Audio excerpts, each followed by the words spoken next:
Bonjour à tous, merci d'être sur Mandarin TV et bienvenue dans Chine France, le journal, votre émission quotidienne d'information sur la Chine et les relations franco-chinoises. Voici les titres de l'actualité.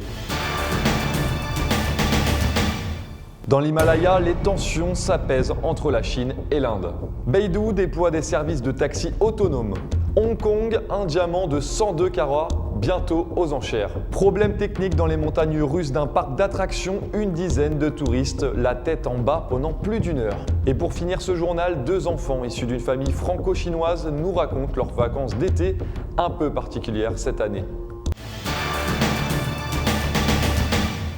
3 mois après un affrontement meurtrier entre soldats chinois et indiens, le ministre chinois des Affaires étrangères Wang Yi et son homologue indien ont émis le souhait d'engager le dialogue à propos de leurs frontières communes dans l'Himalaya. Les deux géants sont régulièrement en conflit depuis les années 1960. Dialoguer pour tenter de désamorcer un conflit. Ce vendredi, Pékin et New Delhi se sont engagés à apaiser les tensions à leurs frontières communes au cœur de l'Himalaya. Selon un communiqué commun publié par leurs ministères respectifs, les deux pays ont convenu de travailler ensemble pour désamorcer la situation. Le texte indique que les troupes des deux pays stationnées à la frontière devraient poursuivre le dialogue, se retirer dès que possible des zones contestées, maintenir une distance appropriée et apaiser les tensions sur le terrain. L'Inde et la Chine ont également convenu vendredi d'éviter les actions qui pourraient aggraver la situation. Les deux pays ont déjà publié ces derniers mois des déclarations similaires. Début juillet, ils avaient déjà annoncé le recul de leurs troupes respectives. La ligne de contrôle effectif, Line of Actual Control, qui fait office de frontière de facto entre l'Inde et la Chine, n'est pas correctement démarquée. Cette situation peut amener soldats chinois et indiens à des rencontres lors desquelles chacun pense que l'autre viole la ligne. Ce litige frontalier ancien oppose régulièrement les deux puissances voisines sur le toit du monde. Les tensions ont été attisées mi-juin par une escarmouche rarissime à plus de 4000 mètres d'altitude entre soldats indiens et chinois au Ladakh. L'affrontement au corps à corps a fait 20 morts côté indien et un nombre inconnu de victimes dans les rangs chinois. Le dernier conflit ouvert entre les deux nations les plus peuplées de la planète et dotées de l'arme nucléaire remonte à une guerre éclair de 1962. Celle-ci avait vu les troupes indiennes rapidement défaites par l'armée chinoise. Tesla, le constructeur automobile de voitures électriques d'Elon Musk, pourrait d'ici fin 2021 commencer à expédier des voitures fabriquées dans sa gigantesque usine de Shanghai vers d'autres marchés en Asie et en Europe. Tesla serait prêt à passer à la vitesse supérieure. Le groupe d'Elon Musk pourrait commencer à livrer en Europe des voitures fabriquées en Chine. Selon des sources proches du dossier, les modèles 3 construits en Chine et destinés à être livrés à l'extérieur du pays commenceront probablement leur production en série au 4e trimestre. Les marchés visés sont Singapour, l'Australie, la Nouvelle-Zélande ainsi que l'Europe où les clients doivent actuellement attendre la livraison de leurs voitures fabriquées aux États-Unis et cela peut parfois prendre beaucoup de temps. Les livraisons pourraient commencer dès la fin de cette année ou début 2021. L'usine principale de Tesla se trouve à Fremont en Californie où elle assemble les modèles S, X, Y et 3. C'est également là que la grande majorité des composants des véhicules sont fabriqués. L'entreprise californienne devrait également compter sa première manufacture en Europe l'an prochain puisqu'elle construit actuellement une usine à Berlin. Elon Musk espère démarrer la production de cette dernière à la mi-2021. En Chine, Tesla livre environ 11 000 voitures par mois, toutes destinées au marché intérieur. Face à l'intensification de la concurrence, le groupe a réduit ses prix dans le pays dans le cadre d'un effort visant à augmenter ses ventes sur le plus grand marché électrique du monde. Plus globalement, la demande de véhicules électriques augmente, soutenue par des réglementations plus strictes en matière d'émissions polluantes en Europe et par une prise de conscience croissante du changement climatique et de l'impact négatif des voitures à carburant fossile sur l'environnement. Après plusieurs villes chinoises, Beidou déploie un service de robotaxi à Beijing. L'entreprise technologique assure être la première à développer un tel service dans la capitale chinoise.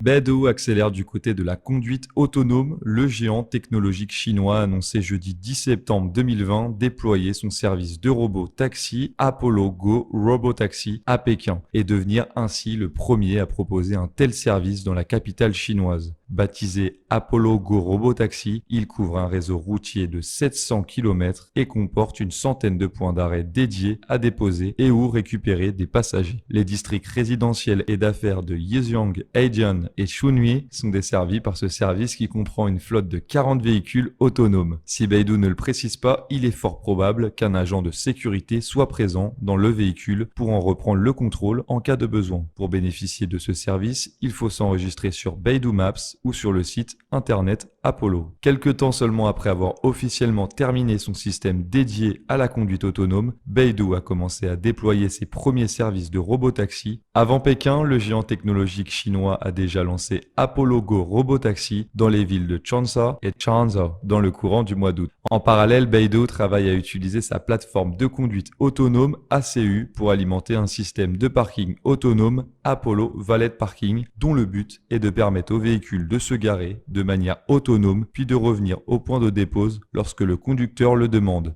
Beidou mène ce projet avec l'entreprise chinoise WM Motor. Il doit être lancé durant la seconde moitié de l'année. Et un diamant exceptionnellement rare de 102 carats va être mis aux enchères le mois prochain à Hong Kong. L'objet pourrait devenir l'une des pierres les plus chères jamais vendues. Taillé dans un diamant brut de 271 carats, découvert en Ontario, au Canada, en 2018. La maison de vente aux enchères Sotheby's a refusé de fournir une estimation préalable à la vente. Des diamants de taille et de qualité similaires ont déjà attiré des offres comprises entre 10 millions d'euros et plus de 25 millions d'euros. La pierre ovale a atteint les premiers rangs dans chacun des 4 C par lesquels un diamant est jugé: la taille, la couleur, la clarté et le poids en carats. Il a même été classé comme couleur D, la plus haute qualité pour un diamant blanc, et est considéré comme un sans défaut à l'intérieur et à l'extérieur, ce qui le place parmi les diamants les plus chimiquement purs, transparents et symétriques au monde. Il appartient également à une famille de diamants rares. Selon Sotheby's, seuls 7 diamants de couleur D sans défaut pesant plus de 100 carats ont déjà été présentés aux enchères. Parmi ceux-ci, le plus cher était un diamant rectangulaire de 163,41 carats qui s'est vendu 28 millions d'euros chez Christie's à Genève, tandis que le plus payé pour une variété ovale s'élève à 26 millions d'euros en 2013. Si le diamant passe sous le marteau à Hong Kong, ensuite attire le même prix par carat que cette dernière vente, il se vendrait à plus de 21 millions d'euros. Fait inhabituel, le diamant ovale rare est offert sans réserve, ce qui signifie qu'il sera vendu quelle que soit la taille de l'offre la plus élevée.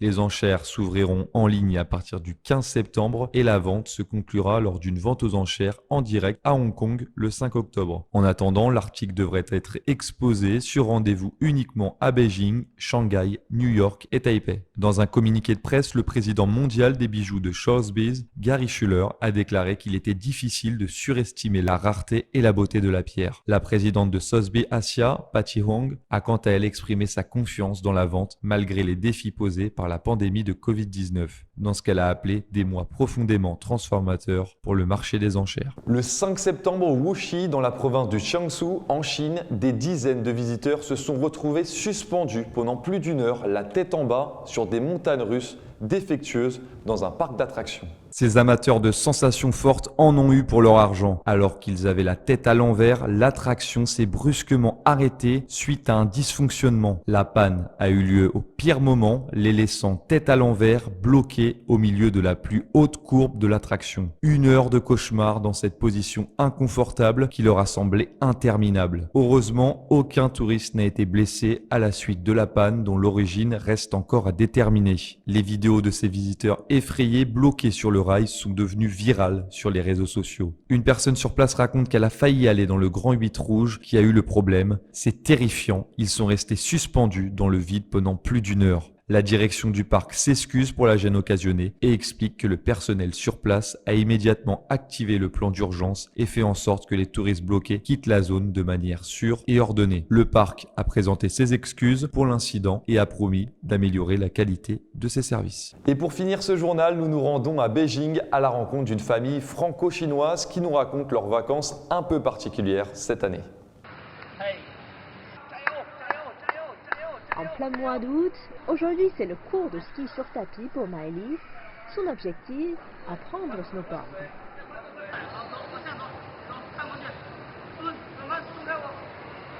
我叫萱萱，今年我5岁了。我时15分钟休息，因为太开心了，好久没见老师了。我在法国华国真学。他现在上了10多节课左右，然后现在已经达到了一个初级往中级的一个水平，也就是能学到换刃、转弯。他现在这个状态挺好的，就是有的时候他胆儿小，还需要做一些辅助。因为我现在学钢琴学了1个月。喜欢弹钢琴吗？喜欢，因为钢琴特别的好听，弹着。准备走。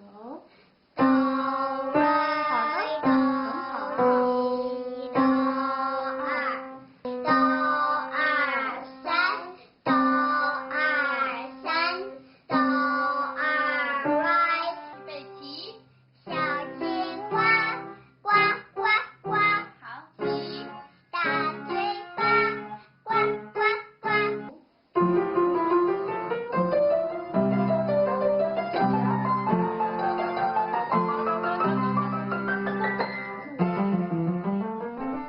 Si Maëlys est débutante pour les cours, son frère Timothée, 11 ans, est lui beaucoup plus à l'aise avec ses activités extrascolaires, style niveau piste noire, piano, chant, calligraphie et escalade.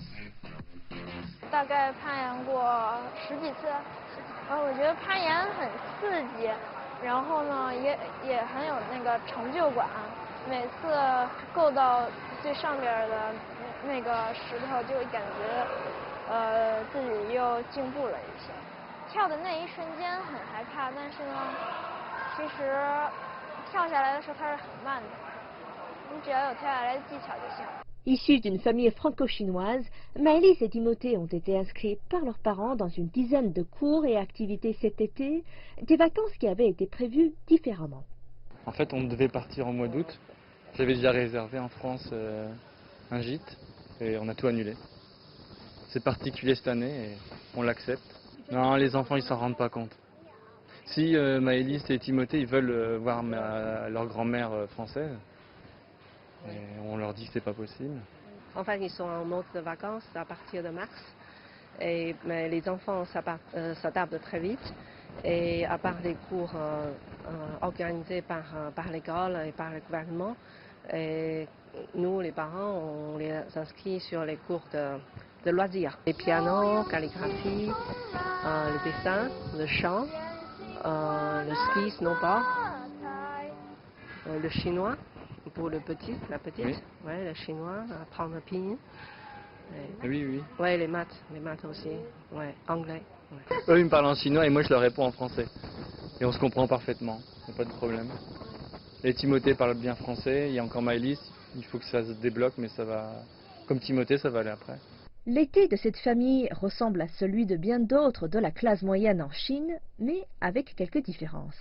Ouais, en fait, différencier avec les autres enfants chinois, je pense que nous, on fait beaucoup de cours loisirs. Et maintenant que les autres camarades, par exemple, de Timothée ou Maëlys, ils font plus de cours, par exemple, chinois, maths et anglais. Peut-être les enfants chinois auront de meilleures notes. En fait, tant que je vois pas les notes, ça ne m'inquiète pas.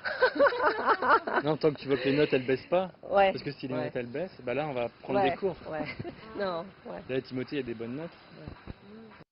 Eh bien, si Timothée il a des bonnes notes, bah tout va bien.